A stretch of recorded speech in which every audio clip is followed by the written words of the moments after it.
Divine time TV presence தெய்வீக நேரம்.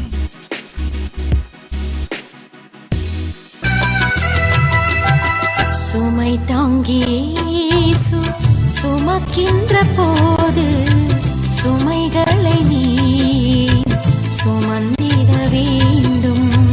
சுமை தாங்கி இயேசு சுமக்கின்ற போது சுமைகளை நீ சுமந்திட வேண்டும். தீமை மூடாதுன்னை காக்கின்ற தேவன் இருக்கையிலே நீ கலங்குவதேன். தீமை மூடாதுன்னை காக்கின்ற தேவன் இருக்கையிலே நீ கலங்குவதேன். வருந்தி பாரம் சுமக்கும் நீயும் அவரிடம் வந்திடு. திருந்தி நீயும் இயேசுவிடம் உன்னை தந்திடு. ஓஹோ, வருந்தி பாரம் சுமக்கும் நீயும் அவரிடம் வந்திடு. திருந்தி நீயும் இயேசுவிடம் உன்னை தந்திடு. சுமை தாங்கி இயேசு சுமக்கின்ற போது சுமைகளை நீ சுமந்திட வேண்டும்.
சுமை தாங்கி இயேசு சுமக்கின்ற போது சுமைகளை நீ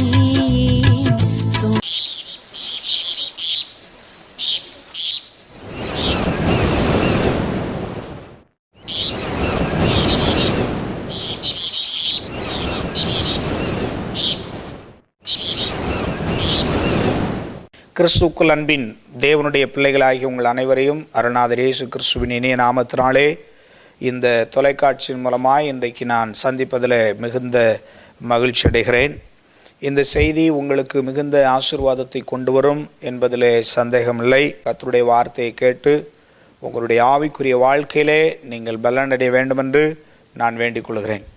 இந்த கடைசி காலத்தின் வாழ்ந்து கொண்டிருக்கிற நீங்களும் நானும் சபையை குறித்ததான ஒரு தெளிவான வெளிப்பாடை பெற்றுக்கொள்ள வேண்டும் என்பதிலே எனக்கு மிகுந்த வாஞ்சியும் தாகமும் உண்டாயிருக்கிறது.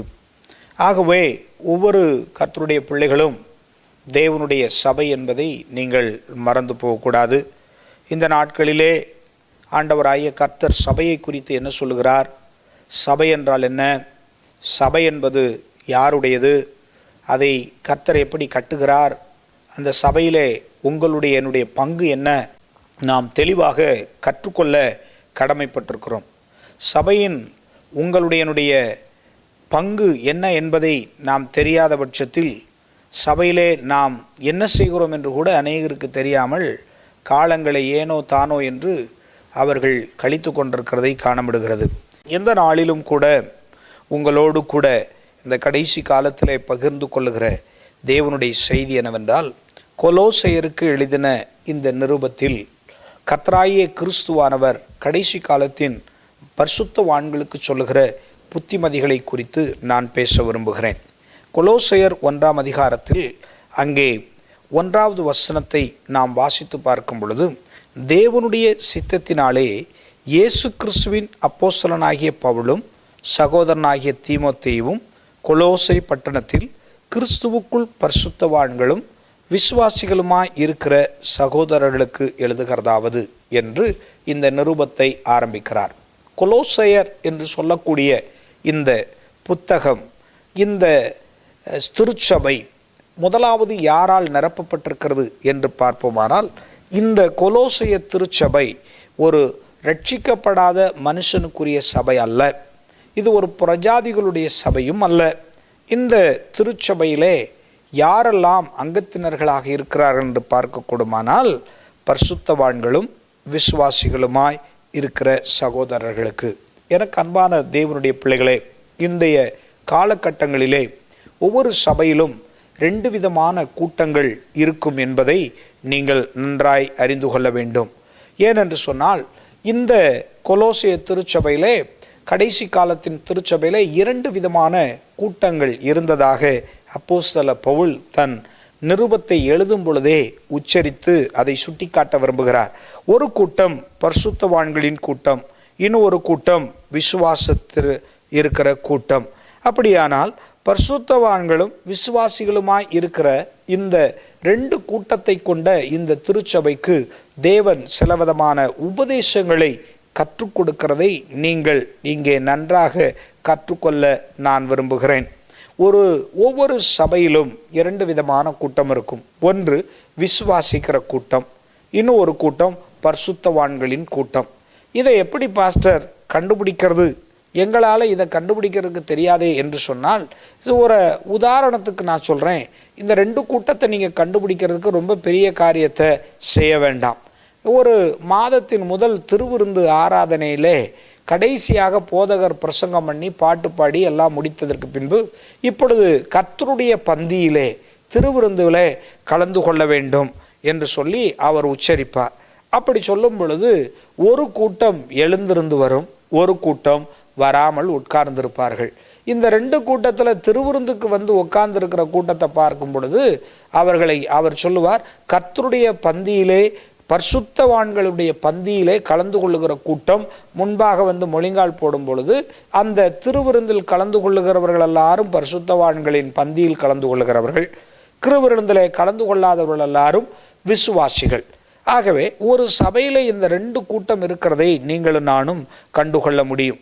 ஆக கர்த்தருடைய பிள்ளைகளே, ஒரு சபையில் இருக்கிற இந்த 2 கூட்டத்தை ஆண்டவராகிய கர்த்தர் என்ன செய்ய விரும்புகிறார்? இவர்களுக்கு தேவன் போதிக்கிற ஒரு போதனை என்னவென்று சொன்னால், கடைசி காலத்திலே பரிசுத்தவான்களாக விசுவாசிகளாக இருக்கிற நீங்கள் பரிசுத்தவான்களாக மாற்றப்பட வேண்டும்.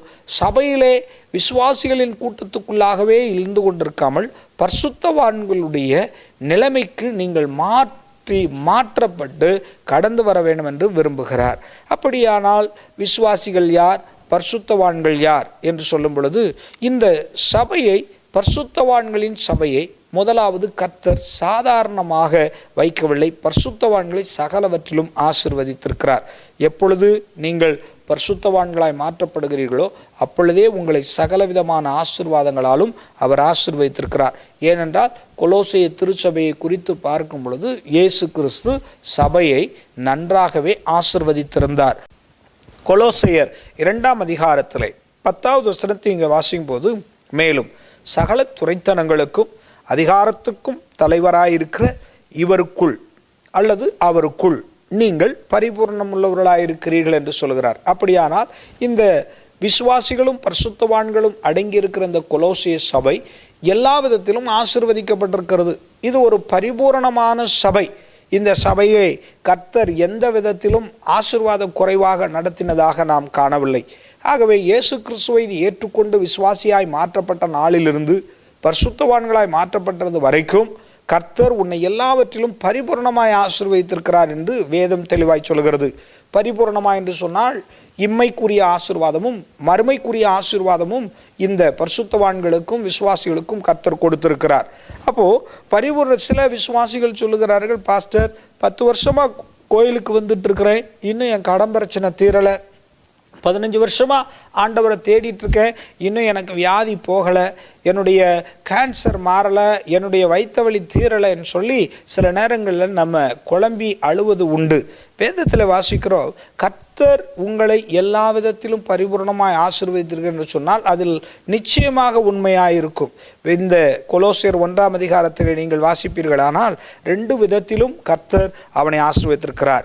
14வது வசனம், குமாரனாகிய அவருக்குள் அவருடைய இரத்தத்தினாலே பாவ மன்னிப்பாகிய மீட்பு நமக்கு உண்டாயிருக்கிறது. இது ஒவ்வொரு பரிசுத்தவான்களுக்கும் ஒரு மனிதனுக்கும் விசுவாசிக்கும் தேவன் கொடுக்கிற ஆவிக்குரிய ஆசீர்வாதம்.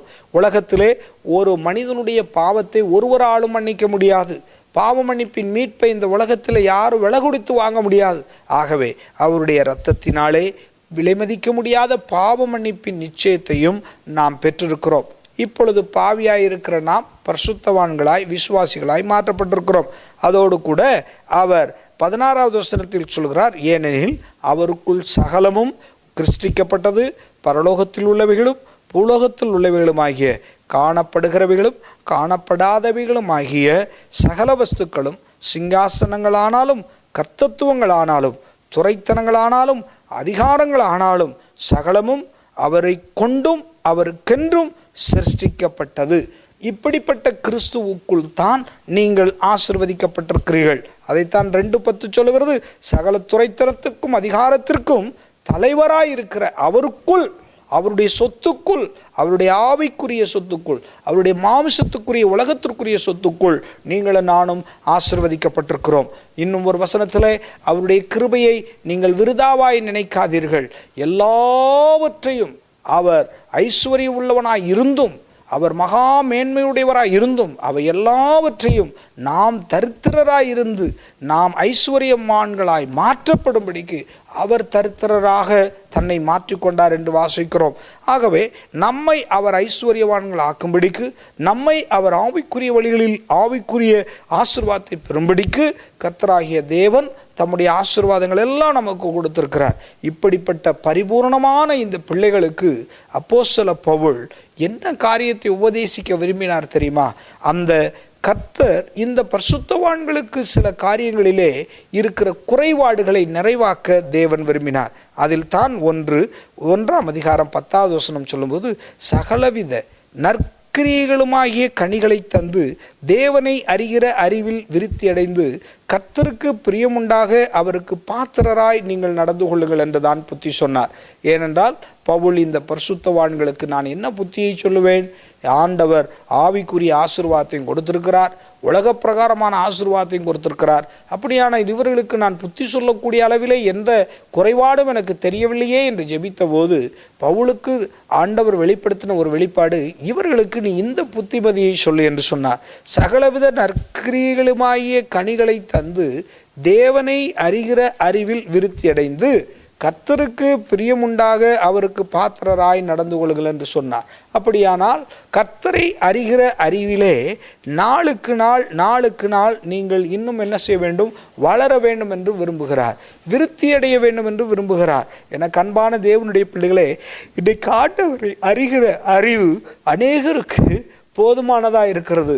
கர்த்தரை அறிகிற அறிவிலே நீங்கள் விருத்தியடைய வேண்டும், நாளுக்கு நாள் தேவனை அறிகிற அறிவிலே நீங்கள் இன்னும் வளர்ச்சி அடைய வேண்டும் என்று கர்த்தர் விரும்புகிறார். ஏனென்று சொன்னால் அநேக பிள்ளைகள் இதுவரைக்கும் தேவனை அறிகிற அறிவுக்கு போதும் என்று சொல்லி அவர்கள் நின்று விடுகிறார்கள்.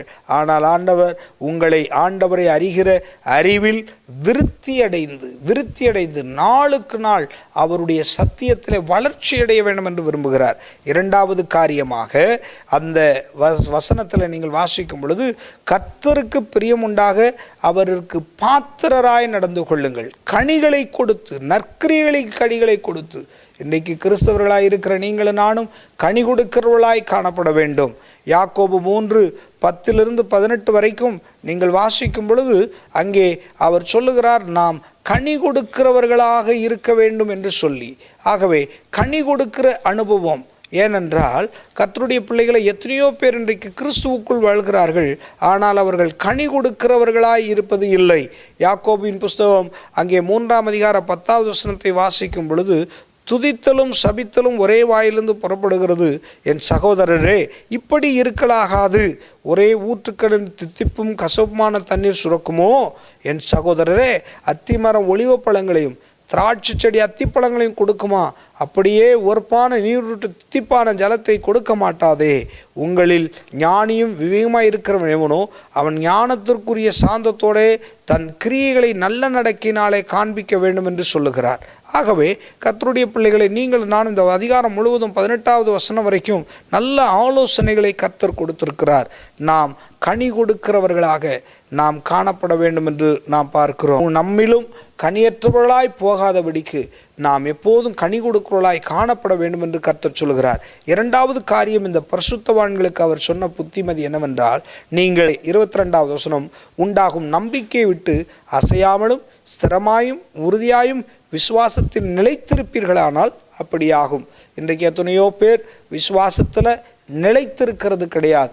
அவர்கள் விசுவாசிப்பார்கள், காரியம் நடக்கலைன்னு சொன்னால் கடவுளை விட்டுட்டு ஓடி போயிடுறது உண்டு. விசுவாசத்தில் நிலைத்திருக்கிறவர்களாய் நீங்களும் நானும் காணப்பட வேண்டும் என்று வேதம் சொல்லுகிறது.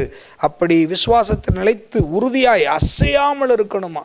விசுவாசத்தில் எந்த விதத்தில் இடம் அசையக்கூடாது, உறுதியாக இருக்கணும். அதுதான் விசுவாச வாழ்க்கை. ஹல்லேலூயா. இந்த விசுவாச வாழ்க்கையில் நீங்கள் உறுதியாக இருக்கணும்னு சொல்கிறார். 3வது காரியம் அவர் சொல்லும் பொழுது அங்கே பார்க்கிறோம், கர்த்தராகிய தேவன் 3ஆம் அதிகாரம், நீங்கள் கிறிஸ்துவுடனே கூட எழுந்ததுண்டானால் கிறிஸ்து தேவனுடைய வலது வாரிசத்தில் வீற்றிருக்கும் இடத்தில் உள்ள மேலானவைகளை தேட வேண்டும். 3வது காரியம், இந்த உலகத்துக்கு உரிய காரியங்களை நாம் தேடாதவர்களாய், இம்மைக்காக மாத்திரம் கிறிஸ்துவின் மேல் நம்பிக்கை உள்ளவர்களாய் காணப்படாதபடிக்கு மேன்மையான இடத்தை, பூமியில் உள்ளவைகள் அல்ல மேலானவைகளை நாடுங்கள். ஏனென்றால் கிறிஸ்து இயேசு தேவனுடைய வலது வாரிசர் உட்கார்ந்திருந்த அந்த இடத்திலே போய் அமரும்படியான ஒரு ஸ்லாக்கியத்தை நாம் தேட வேண்டும். அதுதான் பரிசுத்தவான்களுடைய எதிர்பார்ப்பு. 4வது காரியம், எப்பொழுதும் 4ஆம் அதிகாரம் 2வது வசனத்திலே, இடைவிடாமல் நீங்கள் ஜெபம் பண்ணுகிறவர்களாய் இருக்க வேண்டும். ஏனென்று சொன்னால், எந்த நேரத்தில் கர்த்தர் வருகை இருக்கும், எப்பொழுது தேவனும் இந்த உலகத்தில் வந்து திருச்சபை எடுத்துக்கொள்வார் என்பது அவர் வருகிற நாள் நினையாத நாளிகையை போல இருக்கும்.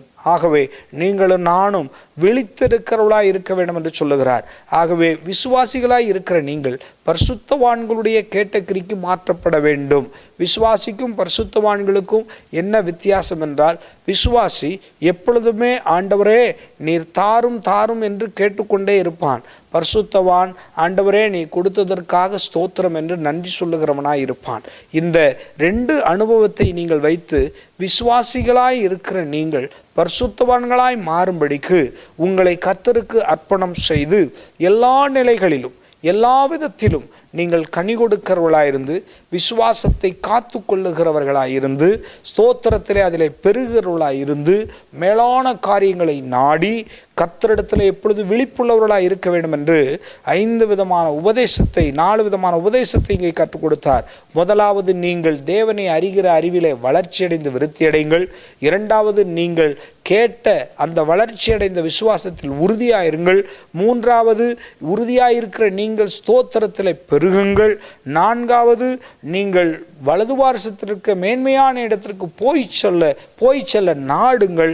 5வது காரியம், அந்த இடத்திற்கு போகும்படி எப்பொழுது விழிப்புள்ளவர்களாய் இருங்கள் என்று சொல்லி 5 விதமான புத்திமதிகளை இந்த கொலோசிய சபைக்கு அப்போஸ்தலர் பவுல் சுட்டிக்காட்டியிருந்ததை நாம் பார்க்கிறோம். ஆகவே எனக்கு அன்பான தேவனுடைய பிள்ளைகளே, இந்த சபை ஒரு பரிசுத்தவான்களுக்கென்று எழுதப்பட்ட இந்த சபை, உங்களுடைய வாழ்க்கையிலே கூட நீங்கள் இந்த இம்மைக்குரிய வாழ்க்கைக்காகத்தான் இயேசு தேவை என்று நீங்கள் தேடிக்கொண்டிருக்காமல், நீங்கள் தேவனை அறிகிற அறிவில் வேதத்தை அதிகமாய் கற்றுக்கொள்வதிலும் இருக்கிற விசுவாசத்தில் இன்னும் உறுதியடைந்து கொள்வதற்கும் இதுவரைக்கும் இருக்கிற ஜெபத்தை பிரைஸ் அண்ட் ஒர்ஷிப்பை இன்னும் கூட்டிக் கொள்ளுகிறவர்களாகவும், மூன்றாவது எப்பொழுது பரலோக ராஜ்யத்தை போய் சுதந்தரித்து கொள்ள போகிறோம் என்ற எண்ணத்தில் அங்கே உள்ள இடத்திலே போய் சேர வேண்டும் என்ற எதிர்பார்ப்போடு, நான்காவது ஐந்தாவது காரியமாக கர்த்தருடைய சமூகத்தில் ஆயத்தமாக இருக்கும்படி, விழிப்புள்ளவர்களாக இருக்கும்படிக்கு உங்களை நீங்கள் ஒப்பு கொடுத்தால், இந்த சபைக்கு கர்த்தர் சொன்ன இந்த புத்திமதிகளை கேட்டு நீங்கள் நடக்கும் பொழுது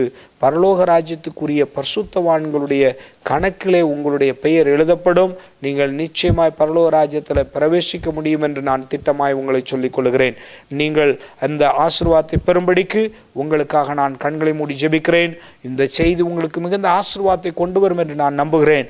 ஒருவேளை கர்த்தர் இதன் மூலமாய் பேசினால் உங்களுடைய கருத்துக்களையும் சாட்சிகளையும் எங்களுடைய முகவரிக்கு எழுதுங்கள். உங்களுக்காக நான் ஜெபிக்கிறேன். கர்த்தர் உங்களை ஆசீர்வதிப்பாராக. பரிசுத்தமுள்ள நல்ல பிதாவே, இந்த தொலைக்காட்சியை கண்டு கொண்டிருக்கிற ஒவ்வொரு மக்கள் மேலும், ஒவ்வொரு கர்த்தருடைய பிள்ளைகள் மேலும் அவருடைய மனக்கண்களை திறந்து சத்தியத்தை கற்றுக்கொள்ளும்படி அவருடைய இருதயத்தை திறக்க வேண்டும் என்று நான் ஜெபிக்கிறேன். ஆண்டவரே, நீர் ஒருவரே ஜீவனுள்ள தேவன். கர்த்தர் எங்களை அழைத்த அழைப்பை நாங்கள் அறிந்து கொண்டு அதற்கேற்றபடி வாழுபடி. அன்பான தேவனுடைய பிள்ளைகளே, இந்த செய்தியை கேட்டுக்கொண்டிருந்த உங்கள் அனைவருக்கும் அருள்நாதருடைய கிருபை இப்பொழுது கடந்து வந்திருக்கிறது. பயப்பட வேண்டாம், கலங்க வேண்டாம். உங்களுடைய தொடர்ந்து ஜெப விண்ணப்பங்களையும் வேண்டுதல்களையும் எங்களுக்கு எழுதுங்கள். இந்த ஸ்கிரீனில் பார்க்கிற முகவரிக்கு நீங்கள் தொடர்பு கொள்ளுங்கள். எப்பொழுதும் உங்களுக்கு ஆலோசனை சொல்லவும் ஜெபிக்கவும் நானும் என்னோடு கூட இருக்கிற டிவைன் சென்டர் ஜெப உறுப்பினர்களும் ஆயத்தமாக இருக்கிறோம். இயேசு கிறிஸ்துவின் கிருபை உங்களோடு கூட இருந்து உங்களை ஆசீர்வதிப்பதாக. ஆமென்.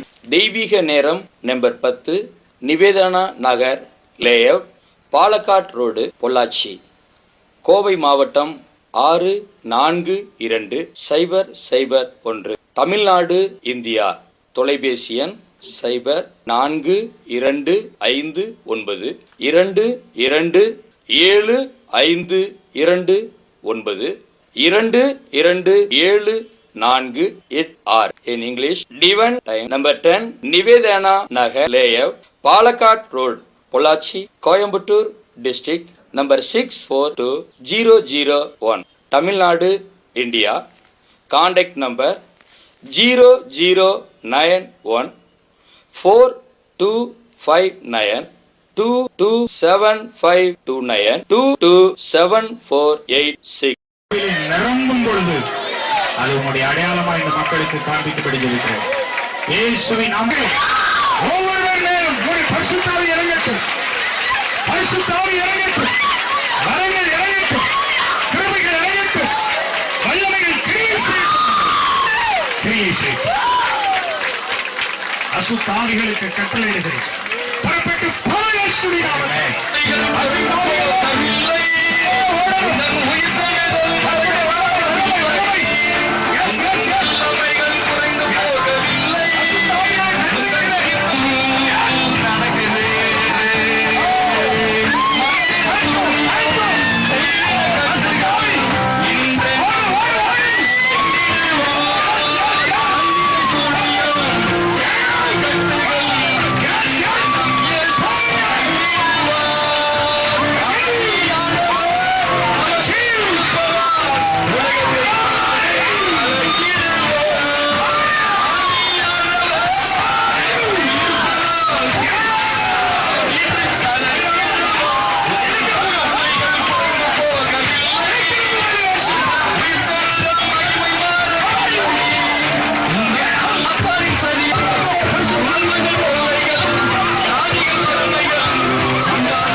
வரும்போதுலாம் மண்டை வலி உடம்பு வலி பயங்கரமா இந்த 8 நாளா ரொம்ப வலியா இருந்தது.